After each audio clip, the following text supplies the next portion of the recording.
You have been sold a lie about focus. The lie says creative work requires calm, clear, silent mind. It says you must meditate your way into flow. It says noise is the enemy. This is not how the mind works. Your mind is not designed to be quiet. It is designed to scan, predict, compare, and loop. That is a survival wiring. A quiet mind is not the base. It is a rare, brief state that appears after resolution, not before it. Waiting for mental silence before you start creative work is like waiting for an ocean to flatten before you surf. You will wait forever. The waves are the medium. You learn to ride them, not remove them. The myth comes from misreading what focused people report. When someone says they cleared their mind before writing, what they mean is they stop resisting the noise. They let the mental chatter run in the background while they work in the foreground. The work became louder than the static. And that is different from silence.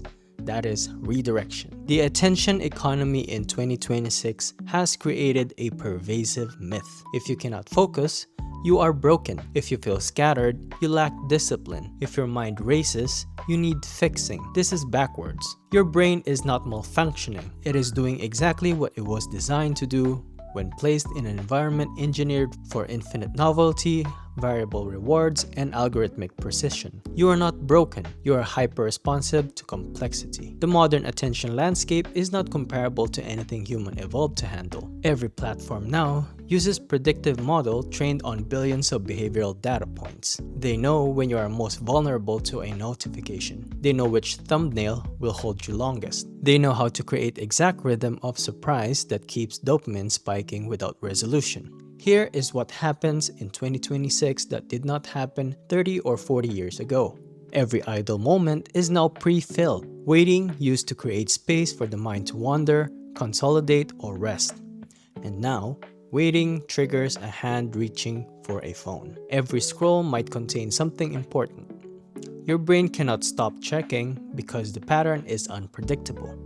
Unpredictability breeds compulsion. Content is infinitely generated and personalized. The myth says strong people just turn it off. When you sit down to write or think, your brain compares that activity to scrolling. Scrolling delivers dozens of micro hits per minute. Writing delivers one uncertain reward after 20 minutes of effort. Your reward system has been recalibrated to create the former. The latter now feels like punishment. The solution is to stop fighting an attention war on the enemy's terrain. That means creating friction before you engage with infinite feeds. Physical distance, app deletions, logout defaults, devices in other rooms. The goal is to make the choice conscious instead of automatic. Restless energy is not the opposite of creativity. It is the raw material. Here are 5 ways to redirect that energy. Number 1.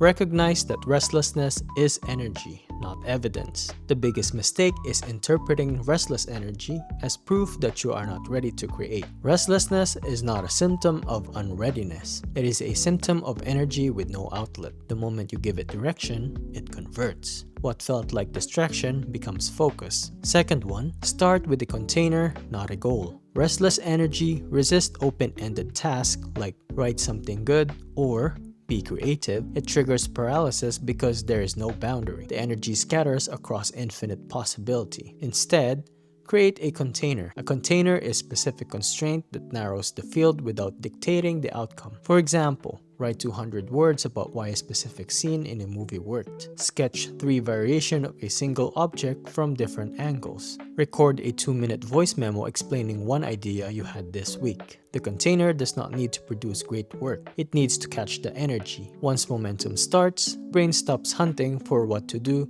and start doing. Third one, use time pressure as a focus mechanism. Restlessness thrives in open time. When you have all day to work on something, the task feels less urgent than checking your phone. Urgency collapses when there is no deadline. Impose artificial time constraint, not to stress yourself, but to create metabolic shift. When you have 15 minutes to draft an idea, your brain stops evaluating whether the idea is good enough. It just moves. Set a timer. Make it short enough that perfectionism cannot load. 10 minutes, 15 minutes, 20 at most. The goal is not to finish. The goal is to convert restless energy into momentum before it turns into avoidance. Once the timer ends, the hardest part is over. You can stop or you can keep going.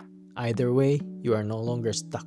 Fourth one, let the noise run in the background. You do not need to quiet your mind before you create. You need to give it a foreground task that is more compelling than the background static. The solution is not to fight the noise. The solution is to let it run while you work. Notice it, acknowledge it, and return to the task. The noise does not need to disappear. It just needs to be quieter than the signal. This is what experienced creator means when they say they get into the flow. They are not describing a silent mind. They are describing a state where the work became louder than the worry. Fifth one, build momentum with tiny completions. Restlessness escalates when nothing feels finished. When every project is half done, the brain interprets that as failure. The internal narrative becomes, I start things but never finish them. That narrative reinforces avoidance. The fix is to shrink the unit of completion. Do not try to finish the essay. Finish one paragraph. Do not try to finish the drawing. Finish one element. Do not try to solve the whole problem. Solve one part. Each tiny completion generates a dopamine hit. Not a huge one, but enough to signal progress. Once the brain recognizes that working produces resolution, it starts to prefer working over worrying. String enough tiny completions together and you build momentum. Momentum is what makes the next session easier to start. Restless energy decreases when the brain trusts that starting will lead somewhere. If this resonates with you, you are not alone. The restlessness that you feel is not a flaw. It is energy waiting for direction. The noise in your head is not stopping you from creating. It is fuel you have not learned to channel yet. Start small. Pick one container, set one timer. Let the noise run while you work. You do not need a quiet mind to build something meaningful. You just need to start before you feel ready. If you found this helpful, like and subscribe for more videos like this in the future. Drop a comment with one thing that you are going to try this week. I read them all. Again, my name is Clyde. Thank you all for watching and see you on the next one.